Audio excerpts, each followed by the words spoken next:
It's always nice when I'm pleasantly surprised by TV shows.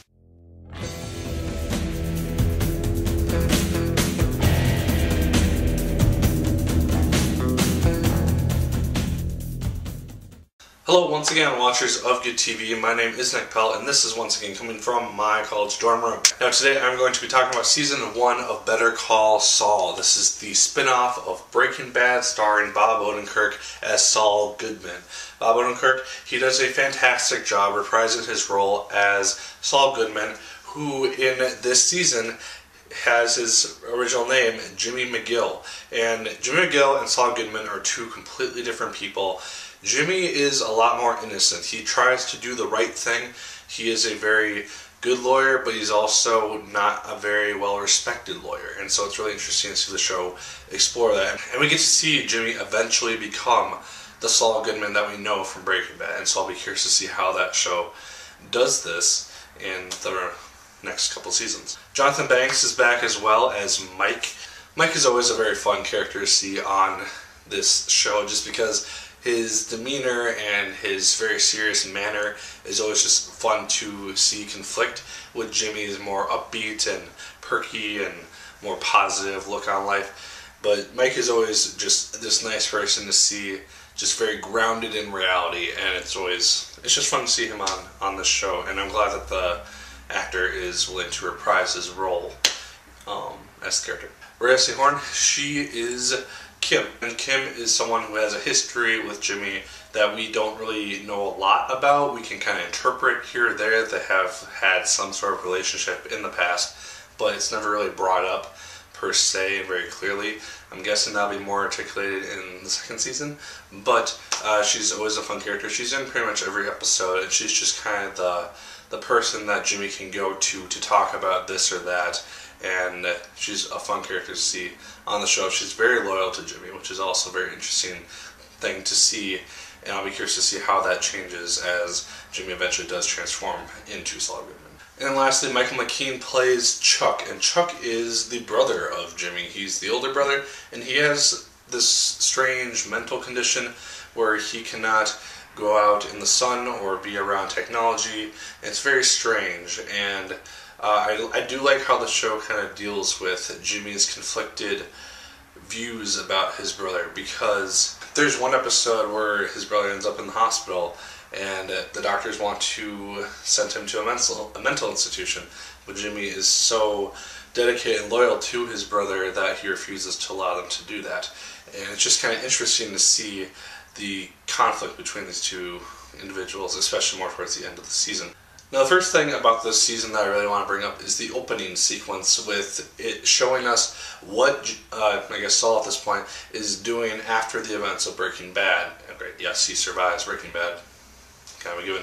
He's working at a Cinnabon, and it's kind of a cool thing to see because we get to see his basically his life after these events, after his life has just exploded from beneath him, and just see him as the lowest point, and we eventually will get to see events leading up to him meeting Walter White and Jesse Pinkman, and it'll be really interesting to see those events come into play. And I've touched on this already, but the innocence of Jimmy is a really interesting aspect that the show explores a lot, because he is someone who always wants to do the right thing. He has to be the best lawyer that he can, and he tries to be the best lawyer that he possibly can be to make himself worthy in his brother's eyes, because in his past he was kind of a con man, but his brother saved him, and so he's very loyal to his brother, and he wants to basically prove his worth to Chuck, and it's very difficult to see this play out, because that is what drives him, that's what drives his goodness per se. Throughout the course of the show, he's always trying to make himself better and do the right thing. And it's very interesting to see how that eventually changes by the end of the season. One thing that I was a little bit surprised about is the emergence of Tuco and then Nacho in the very first few episodes of the season, because we see them introduced and they look like they are going to be kind of main recurring characters throughout the rest of the season. And then they're kind of gone after the first couple episodes, and that really kind of surprised me, because it kind of set up that Nacho is kind of going to be Jimmy's introduction into this criminal world, and then he just never shows up again for the remainder of the season. And so that kind of But me, I feel like we'll see more of him in the second season, just because of how the finale left the show. But I don't know, it was just something that I was waiting to come back, and that never happened. Another thing which is good about the show is that it has a very different tone than Breaking Bad did. It's not high intense drama and will we get caught with the meth production and everything. It has the same type of feel, but it does it in a very different way, because we, as an audience who have seen Breaking Bad, we know where Jimmy is going to end up, and we want to see him do all these good things, and he has a lot of good things going for him, and we just know where this is going to end, but the show isn't exactly leading us in that direction right away, and so it's kind of a conflicting viewpoint, because we want to see him succeed and become a great lawyer and win all these battles, but we know where it eventually will end up leading him to. And so it's a very cool type of tension that this show is able to produce, and I really do enjoy that. And then lastly, before I touch on the finale briefly, is the show gives us Mike's backstory. And this was easily one of the best episodes of this season, because it focuses pretty strictly on Mike and his past, and it's one of the best episodes of the season, because we get to see why Mike is the way that he is, why in Breaking Bad he's trying to get a lot of money for his granddaughter and for his daughter-in-law, and it's just kind of it's a very dark and very unfortunate past. Jonathan Banks does a fantastic job in that episode, conveying the type of emotion that is necessary for this character. And it's one of the few times in both Breaking Bad and in Better Call Saul that we see Mike in such an emotional state. And it's just very cool to see that scene play out. I'm really glad that we got to see kind of what created Mike. So I'm just going to touch on the finale just very briefly. So if you have not seen the finale, probably just skip ahead by like a minute or so, and I'll give kind of a wrap-up summary of the show. The finale for me seemed a bit off, personally.